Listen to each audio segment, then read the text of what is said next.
हाँ जी, gateway to English channel पर एक बार फिर आपका हार्दिक स्वागत है। ये इंडियन पॉलिटी का पार्ट 5 लेकर मैं आपसे रूबरू हुआ हूँ। इस वीडियो में भी हम पहले वाले वीडियोस की तरह से 10 क्वेश्चंस डिस्कस करेंगे। बहुत इंपॉर्टेंट क्वेश्चंस हैं ये, हर तरह के कम्पिटिटिव एग्जाम में आपके लिए हेल्पफुल होंगे। आओ without wasting time let's get started. First question, the concept of sovereign parliament originated in. Question क्या है अपने पास, देखिए कि जो धारणा है सोवर्ण पार्लियामेंट की, यानी कि संप्रभु संसद, ठीक है, संसद के पास जिसके पास अपनी पावर्स हैं, तो ये कॉन्सेप्ट जो है कहाँ से आया, कौन से देश से आया? England, India, France, Japan. इस क्वेश्चन का आंसर है इंग्लैंड। ए ऑप्शन आपका करेक्ट है, ठीक है जी। क्वेश्चन नंबर अपने पास सेकंड देखिए, सेकंड क्वेश्चन है, Who is considered the architect of the Indian Constitution?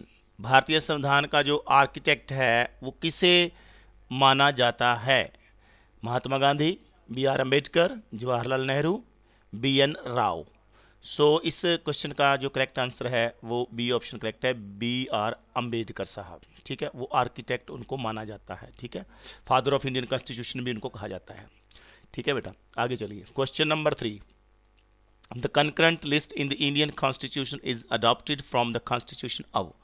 जो भारतीय संविधान के अंदर concurrent लिस्ट है, ठीक है, आप जानते हैं कि भारतीय संविधान के अंदर 3 लिस्टें हैं, ठीक है। स्टेट लिस्ट है और अपनी एक केंद्र की है, ठीक है, और एक concurrent लिस्ट है।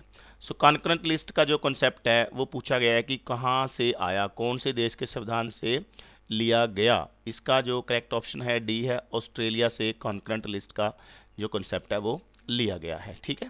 Question number 3, 4, the mind and ideals of the framers of the constitution are reflected in the. जो फ्रेमर्स थे, कॉन्स्टिट्यूशन को बनाने वाले थे, उनका जो माइंड है, दिमाग है, जो उनकी सोच थी और जो उनके आइडियल्स थे, आदर्श थे, वो भारतीय संविधान के किस हिस्से में रिफ्लेक्ट होते हैं, प्रतिबिंबित होते हैं? फर्स्ट ऑप्शन आपके पास है preamble, second fundamental duties, third one is fundamental rights and fourth one is DPSP, directive principle of state policies, ठीक है। ये इसकी फुल फॉर्म है। इनमें से कौन सा है जिसमें कॉन्स्टिट्यूशन फ्रेमर्स का माइंड और आइडियल्स रिफ्लेक्ट होते हैं? वो है जी कॉन्स्टिट्यूशन की प्रीएम्बल, ठीक है, ये करेक्ट आंसर है इसका। नेक्स्ट है, which government of India act allowed some elected representation in the legislature for the first time. Bharat का कौन सा ऐसा एक्ट बना था जिसके अंतर्गत लेजिस्लेचर में, विधान पालिका में जो इलेक्टेड मेंबर्स को जो है पहली बार जो है इंट्रोड्यूस किया गया। भारत के जो भारतीय मूल के जो लोग थे उनमें से चुने हुए सदस्यों को, यानी कि भारतीयों को जो है रिप्रेजेंटेशन मिला, ठीक है। पहली बार कौन से एक्ट में ऐसा हुआ? बड़ा इंपॉर्टेंट क्वेश्चन है, ठीक है। फर्स्ट ऑप्शन आपके पास है government of India act 1858, government of India act 1909, government of India act 1919, government of India act 1935। इसमें से जो करेक्ट ऑप्शन है वो है B, government of India act 1909, ठीक है। मोरले मिंटो सुधार भी इसको कहा जाता है, इस एक्ट को। इसमें पहली बार ऐसा हुआ था कि भारतीयों को जो है चुना जाने लगा था, रिप्रेजेंटेड भारत भी जो है उसमें प्रतिनिधित्व कर पाए थे भारतीय लोग भी लेजिस्लेचर में, विधान पालिका में, ठीक है। ये बहुत इंपॉर्टेंट प्रश्न है, सभी बच्चे ध्यान दें, लर्न कर लें, इसको नोट कर लें और वीडियो को प्लीज़ लाइक कर दें, यदि अभी तक लाइक नहीं किया तो शेयर ज़रूर कर दें ताकि सभी स्टूडेंट्स अपनी तैयारी कर सकें। बता दूं मैं, ये हर तरह के कम्पिटिटिव एग्ज़ाम के लिए बहुत इंपॉर्टेंट वीडियो है ये, ठीक है। आइए नेक्स्ट क्वेश्चन डिस्कस करते हैं। What is the basis of classification of governments as unitary and federal, ठीक है। भाई कौन सी गवर्नमेंट यूनिटरी है या उसको हम फेडरल कह सकते हैं? ये जो क्लासिफिकेशन है, वर्गीकरण है, किस आधार पर किया जाता है, बेसिस क्या है उसका, ठीक है। फर्स्ट ऑप्शन आपके पास है relationship between legislature and executive, जो विधान पालिका है और कार्यपालिका के बीच के संबंध के आधार पे। Relationship between executive and judiciary, कार्यपालिका और न्यायपालिका के जो है संबंधों के आधार पर। Relationship between the centre and the state, केंद्र और राज्यों के संबंधों के आधार पर।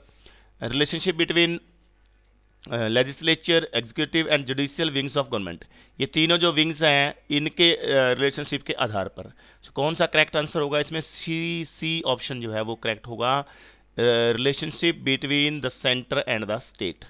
ठीक है, केंद्र सरकार और राज्य सरकारों के बीच में जो संबंध है, रिलेशनशिप है, उसके आधार पर हम ये डिसाइड कर सकते हैं कि किसी पर्टिकुलर कंट्री के अंदर जो गवर्नमेंट है वो यूनिटरी है या फेडरल है। ठीक है, तो नेक्स्ट है अपना क्वेश्चन है, इंडियन कॉन्स्टिट्यूशन इज, भारतीय संविधान है, फेडरल है, क्वासी फेडरल है, यूनिटरी है, प्रेसिडेंशियल है। सो इसका जो करेक्ट आंसर है वो बी ऑप्शन है, क्वासी फेडरल। ठीक है, अर्ध संघीय जो है ढांचा है अपने संविधान का। ठीक है, ना तो पूर्ण तौर पर फेडरल है ना यूनिटरी है पूर्ण तौर पर, प्रेसिडेंशियल तो है ही नहीं है अपने यहाँ पे। ठीक है, पार्लियामेंट्री सिस्टम है अपने भारत के अंदर। तो जो कॉन्स्टिट्यूशन इंडियन कॉन्स्टिट्यूशन है वो क्वासी फेडरल है, ये करेक्ट आंसर है इसका। ठीक है जी, नेक्स्ट क्वेश्चन पे चलिए।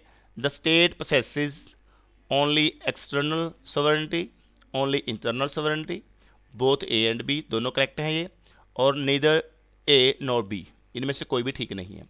जो कोई भी स्टेट है, स्टेट का मतलब यहाँ पर देश से है, ना कि किसी एक प्रांत से नहीं है, सूबे से यहाँ पे मीनिंग नहीं है। स्टेट का मतलब जैसे मैं यहाँ कहूँ तो भारत से हम ले रहे हैं। ठीक है, तो जैसे भारत देश है इस तरह स्टेट, कोई भी स्टेट है उसको जो है बाह्य प्रभुसत्ता प्राप्त होती है या आंतरिक प्रभुसत्ता प्राप्त होती है उसको, या दोनों होती हैं। तो जाहिर सी बात है कि दोनों तरह की जो संप्रभुता है, पावर्स हैं, वो स्टेट के पास होनी चाहिए। ठीक है, और होती हैं। ठीक है, सो सी ऑप्शन यहाँ पे करेक्ट होगा। क्वेश्चन नंबर 9 है, the government of India act 1935 was based on, जो 1935 का भारत सरकार का जो है एक्ट था 1935 वाला।